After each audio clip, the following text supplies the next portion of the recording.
నమస్కారం. కోమలమైన శరీరాన్ని మానసిక ప్రశాంతతను మనకందించే యోగామృతం కార్యక్రమానికి స్వాగతం. ఈ రోజు మన యోగామృతం కార్యక్రమంలో ఆర్టీసీ క్రాస్ రోడ్స్ లో ఉన్న సంతోష్ ఫిట్నెస్ స్టూడియోలో ఉన్నామండి. మనతో పాటు యోగా ఎక్స్పర్ట్ చందన గారు ఉన్నారు. సో చందన గారు ఈ రోజు యోగాకు సంబంధించి మనకేం నేర్పించబోతున్నారో తెలుసుకుందాం. నమస్కారం చందన గారు. నమస్కారం అండి. చందన గారు యోగామృతం కార్యక్రమంలో ఎప్పటికప్పుడు చక్కటి ఆసనాన్ని మా సభ్యులకు నేర్పిస్తూ ఉంటారు. మరి ఈ రోజు ఎలాంటి ఆసనాలు మాకు నేర్పించబోతున్నారు? ఇవాళ మనం సైనస్ నివారణకి సంబంధించి ఒక ప్రాణాయామం మరియు ఒక ఆసనం నేర్చుకుందాం. ఓకే, స్పెషల్గా సైనస్కి సంబంధించిన ఆసనాలు రోజు ఏంటంటే ఆసనాలు?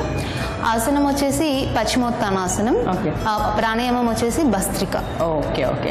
సో సైనస్ బేసిక్గా వెదర్ చేంజ్ అవ్వడం వల్ల వస్తుంది అంటారు. అంటే వెదర్తో సంబంధం లేకుండా ఎప్పుడు ఈ ప్రాబ్లం ఉన్న వాళ్ళకి అలా ముక్కులోంచి నీళ్లు కారడం, కళ్ళలోంచి నీరు కారడం, నిద్ర సరిగా పట్టకపోవడం, ఈ మ్యూకస్ అనేది ఇక్కడ బ్లాక్ అవడం జరుగుతుంది. సో ఈ పశ్చిమోత్తాసనం చేయడం వల్ల ఇంకా ఈ భస్త్రిక చేయడం వల్ల ఈ మ్యూకస్ బ్లాకేజెస్ అనేవి క్లియర్ అవడం జరుగుతుంది. సో ఈ రెండిట్లో ముందుగా మనం ఏం చేయబోతున్నాం, ఏ ఆసనం చేయబోతున్నాం? ఫస్ట్ మనం చేయబోయే ఆసన పశ్చిమోత్తానాసనం. పశ్చిమోత్తానాసనం. సో ఈ పశ్చిమోత్తానాసనం వల్ల బెనిఫిట్స్ ఏంటండి? ఈ పశ్చిమోత్తానాసనం చేయడం వల్ల సైనస్ ప్రాబ్లం అనేది కంట్రోల్లో ఉంటుంది.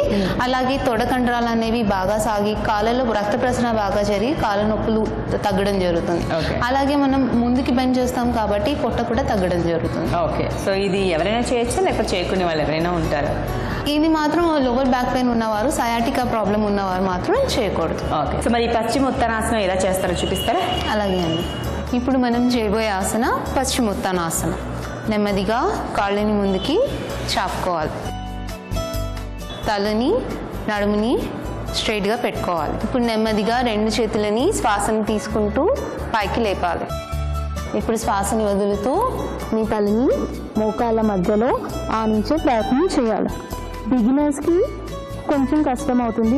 నెమ్మదిగా ప్రాక్టీస్ చేస్తే మోకాళ్ళ మధ్య తల పెట్టగలుగుతారు. ఈ స్థితిలో ఒక 20 నుంచి 30 సెకండ్లు ఉన్న తర్వాత నెమ్మదిగా చేతులని పైకి స్ట్రెచ్ చేస్తూ శ్వాసను తీసుకుంటూ చేతులని శరీరం ఇరువైపుల నుంచి శ్వాసని వదులుతూ రిలాక్స్ అవ్వాలి.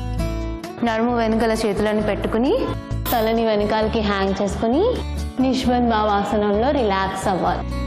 నెమ్మదిగా శ్వాసను తీసుకుంటూ నెమ్మదిగా శ్వాసను వదులుతూ ఉండాలి. ప్రశాంతి చేశారు కదా పశ్చిమోత్తానాసనం, మీకు ఎలా అనిపించింది? చాలా సింపుల్ ఆసనం, కానీ బెనిఫిట్స్ వింటుంటే నిజంగా చాలా ఉన్నాయి. జస్ట్ బెండింగ్ ఒకటి, కానీ బ్యాక్ పెయిన్ ఉన్న వాళ్ళు మాత్రం అవాయిడ్ చేయాలి.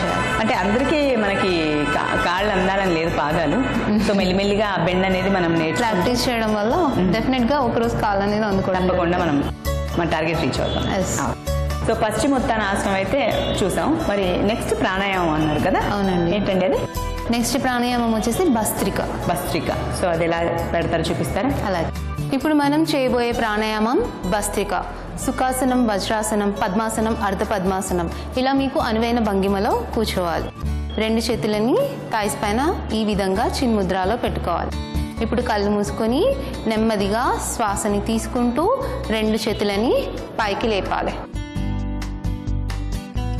శ్వాసని వదులుతూ రెండు చేతులని కిందికి దించాలి.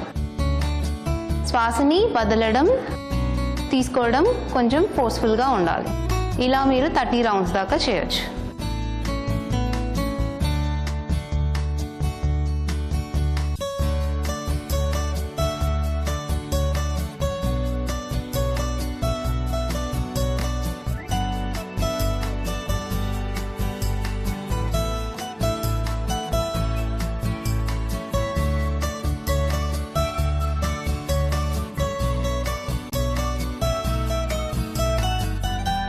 రౌండ్స్ చేసిన తర్వాత మీ ఎడమ చేతిని కుడి చేతి పైన పెట్టుకుని ఈ విధంగా భైరవి ముద్రలో రిలాక్స్ అవ్వాలి.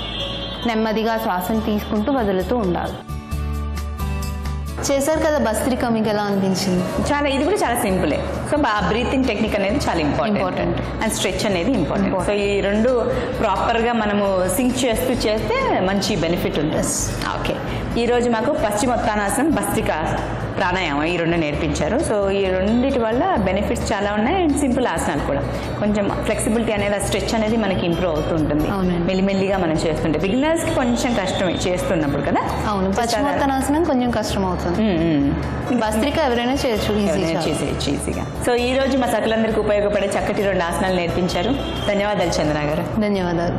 ఇదండి ఇవాళ యోగామృతం కార్యక్రమం. మరిన్ని యోగాసనాలతో మళ్ళీ మన యోగామృతం కార్యక్రమంలో కలుసుకుందాం. అంతవరకు సెలవు మరి. నమస్తే.